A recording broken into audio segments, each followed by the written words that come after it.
അത് പെട്ടെന്ന് പടരുന്ന ഒരു വൈറസാണെന്ന് നമുക്ക് വ്യക്തമായി കഴിഞ്ഞു. അത് അങ്ങനെ വരുമ്പോൾ അത് എല്ലാവർക്കും വന്നിരിക്കും. വരാതിരിക്കാനായിട്ട് നമ്മുടെ അടുത്ത് ഒരു മാർഗ്ഗമില്ല. അതേസമയത്ത് ചെറിയ രീതിയിലുള്ള കണ്ടെയ്ൻമെൻറ്റൊക്കെ നമുക്ക് നടത്താം. ഒരു വീട്ടിലും ചുറ്റുവട്ടത്തൊക്കെ കുറച്ച് പേർക്കുണ്ടെങ്കിൽ എല്ലാവർക്കും ഒന്നിച്ച് വരാതിരിക്കാൻ വേണ്ടി വേണമെങ്കിൽ കുറേയൊക്കെ ചെയ്യാം. എന്നാലും അതിനൊക്കെ പരിമിതിയുണ്ട്. എന്തുതന്നെ ആയാലും അത് നമ്മൾക്ക് ആർക്കും തടയാൻ പറ്റുകയില്ല. നമ്മുടെ ഇടയിൽ വന്നു കഴിഞ്ഞു, ഇനി എല്ലാവർക്കും വരികയും ചെയ്യും. അങ്ങനത്തെ ഒരു വൈറസാണ്. അത് വളരെ കണ്ടാജിയസ് ആയിട്ടൊരു വൈറസാണ്. അപ്പോൾ അതെല്ലാവർക്കും വന്നിരിക്കും, വരാതിരിക്കാൻ പറ്റുമില്ല. അപ്പോൾ നമ്മളതിന് കണക്ക് നോക്കി പോകാതെ വരട്ടെ, വന്നാൽ എന്ത് ചെയ്യണം എന്നുള്ള ആ ഒരു തയ്യാറെടുപ്പ് നമുക്കിപ്പോൾ വേണ്ടത്. അപ്പോൾ ആ തയ്യാറെടുപ്പിൽ ഈ പറഞ്ഞ മാതിരി വീണ്ടും സ്പ്രെഡ് ഔട്ട് ചെയ്യാൻ വേണ്ടി സർക്കാർ നിർദ്ദേശങ്ങൾ പാലിക്കുക. അതിൻ്റെ അപ്പുറം നമ്മളെ തന്നെ സംരക്ഷിക്കാൻ എന്ത് ചെയ്യണമെന്ന് അവർക്കുണ്ട്. 2 കിലോ മുതൽ 22 കിലോ വരെ ജനങ്ങൾ തൂക്കം കൂടിയിട്ടുണ്ട് ഈ വെറുതെ ഇരുന്ന് പണിയെടുക്കാണ്ട് ഭക്ഷണം കഴിച്ചിട്ട്. അത് പൈസ ഉള്ളവരുടെ കാര്യം. പണമില്ലാത്തവരുടെ കാര്യം ഒന്നും കഴിക്കുന്നില്ല എന്നുള്ളത്.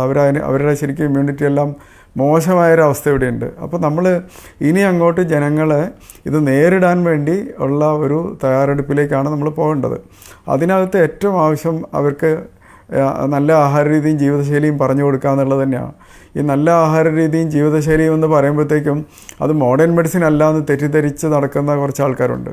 അത് പ്രകൃതി ജീവനക്കാരുടെ പ്രകൃതി ചികിത്സക്കാരുടെ രീതിയാണെന്ന് സംസാരിക്കുന്നതൊക്കെ ഒരു അശാസ്ത്രീയതയാണ്. ഈ വൈറസ് ഇപ്പം സാമൂഹ്യ വ്യാപനം നടന്നിരിക്കുക. സിംറ്റം ഇല്ലാത്തവരുടെ അടുത്തും വൈറസ് ഉണ്ടാവും എന്ന് നമ്മൾ പറയുന്നു. സിംറ്റം ഉള്ളവരുടെ അടുത്തും ഉണ്ട്. അപ്പോൾ നമ്മൾ ചുറ്റുപാട് നടക്കുന്നവരെല്ലാവരിലും ഉണ്ടാവും. അവരെ നമുക്ക് അകറ്റി നിർത്തിക്കൊണ്ട് ഇനി ജീവിക്കാൻ പറ്റില്ല. അപ്പോൾ നമ്മൾക്ക് കിട്ടിയാലും ബുദ്ധിമുട്ടില്ലാതിരിക്കാനും നമ്മൾ ശ്രമിക്കണം.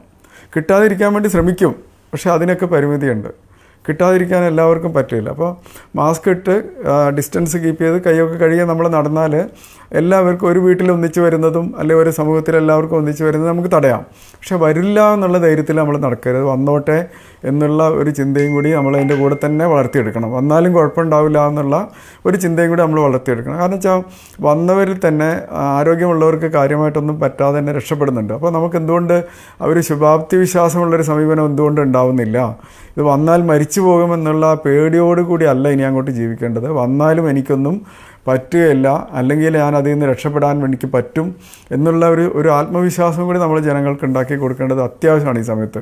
പേടിപ്പിച്ചുകൊണ്ട് ഒരു രോഗത്തെ നമുക്ക് തടുക്കാനോ ചികിത്സിക്കാനോ നേരിടാനോ സാധിക്കുകയില്ല.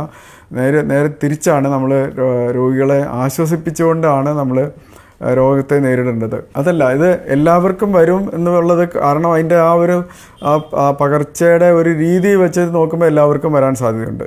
വന്നവർക്ക് എല്ലാവർക്കും രോഗം വരണമെന്നില്ല. ഇപ്പോൾ എൻ്റെ ശരീരത്തിൽ ചിലപ്പോൾ കടന്നു പോയിട്ടുണ്ടാവും, ഞാൻ ടെസ്റ്റ് ചെയ്തിട്ടില്ല. അപ്പോൾ അങ്ങനെ പോകുന്നവർ ഒരുപാട് പേരുണ്ടാവും. അതേസമയത്ത് കടന്നിട്ട് ചെറിയ ലക്ഷണമുള്ളവട്ട് തനിയെ പോകുന്നവരുണ്ടാവും. വളരെ കുറച്ച് പേർക്ക് സിംറ്റംസ് ഉണ്ടാകുന്നുള്ളൂ. ആ സിംറ്റംസ് ഉണ്ടാവുന്നവരും രോഗം മൂർച്ഛിക്കുന്നവരും അടിസ്ഥാനപരമായിട്ട് ഏതെങ്കിലും ആരോഗ്യ പ്രശ്നമുള്ളവരാണ്. അത് നമ്മൾ തിരിച്ചറിയണം. ആ ആരോഗ്യ പ്രശ്നത്തിനെ നേരത്തെ കണ്ടുപിടിക്കുകയും അതിനെ നിയന്ത്രിക്കുകയുമാണ് നമ്മൾ ഏറ്റവും കൂടുതലായിട്ട് ചെയ്യേണ്ടത്. അതിന് ഏറ്റവും ആവശ്യം നല്ല ജീവിതശൈലി, നല്ല ഭക്ഷണ രീതിയൊക്കെ പഠിപ്പിച്ചു കൊടുക്കുക തന്നെയാണ്. അതിനൊരുപാട് ഗുണങ്ങളുണ്ട്. അതെനിക്ക് ധൈര്യത്തിൽ പറയാൻ പറ്റും, കാരണം ഞാൻ എത്രയോ കൊല്ലമായിട്ട് ചെയ്തുകൊണ്ടിരിക്കുന്നതാണ്. അപ്പോൾ അങ്ങനെ ശരിയായ ആഹാര രീതിയും ജീവിതശൈലിയും ഉള്ളവർക്ക്, അധികം തടിയൊന്നും ഇല്ലാത്തവർക്ക് ഈ വൈറസ് ബാധിച്ചാൽ ഒന്നും സംഭവിക്കുകയില്ല.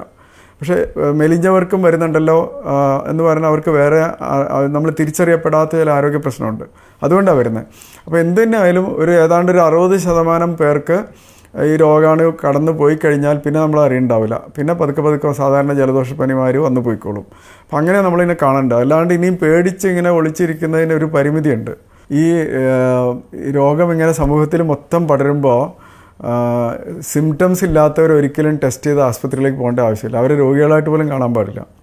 രോഗലക്ഷണം ഇല്ലാത്ത ഒരാളെ ടെസ്റ്റ് പോസിറ്റീവ് ആയതുകൊണ്ട് രോഗിയായിട്ട് കാണുന്നത് ശരിയല്ല. ഇനിയെങ്കിലും ഒരു കാലത്ത് നമ്മളെ തടഞ്ഞു വെക്കാൻ വേണ്ടിയിട്ടാണ് അങ്ങനെയുള്ളവരെ ടെസ്റ്റ് ചെയ്തതും മാറ്റി നിർത്താനും ഒക്കെ ശ്രമിച്ചത്. ഇനി രോഗലക്ഷണമില്ലാത്തവരെ ടെസ്റ്റ് ചെയ്ത് കണ്ടുപിടിച്ച് രോഗിയാക്കേണ്ട ആവശ്യമില്ല. അവർ വീട്ടിൽ നടന്നോട്ടെ. പക്ഷേ ഈ മുൻകരുതലെടുക്കണം. അതായത് മാസ്ക് വയ്ക്കുക, കൈ കഴുകുക, ഡിസ്റ്റൻസ് കീപ്പ് ചെയ്യുക. അത് രോഗലക്ഷണം ഉണ്ടെങ്കിലും ഇല്ലെങ്കിലും ചെയ്യുക. ടെസ്റ്റ് ചെയ്യുന്നത് സിംറ്റംസ് ഉള്ള അഡ്മിഷൻ വേണ്ടവരെ മാത്രമാക്കി ചുരുക്കേണ്ട കാലം അതിക്രമിച്ചിട്ടുണ്ട്. ഈ വാക്സിൻ വന്നു കഴിഞ്ഞാലും ഈ വാക്സിൻ നല്ല ഇഫക്റ്റീവാണെന്ന് ഉറപ്പുണ്ടെങ്കിൽ, ശരിക്കും നല്ലവണ്ണം ബലമുണ്ടെന്ന് ഉറപ്പുണ്ടെങ്കിൽ മാത്രമേ നമ്മളതിന് കൊടുക്കാൻ തീരുമാനിക്കാവുള്ളൂ. അതോടൊപ്പം സൈഡ് എഫക്റ്റ് ഇല്ലയെന്ന് ഉറപ്പാക്കണം. ഇത് രണ്ടും ഉറപ്പാണെങ്കിൽ വാക്സിൻ കൊടുക്കാം. പക്ഷേ ആർക്ക്? എല്ലാവർക്കും കൊടുക്കരുത്. ഈ അസുഖം വന്നാൽ പ്രശ്നമുണ്ടാകാൻ സാധ്യതയുള്ളവർക്ക് മാത്രം കൊടുക്കുക.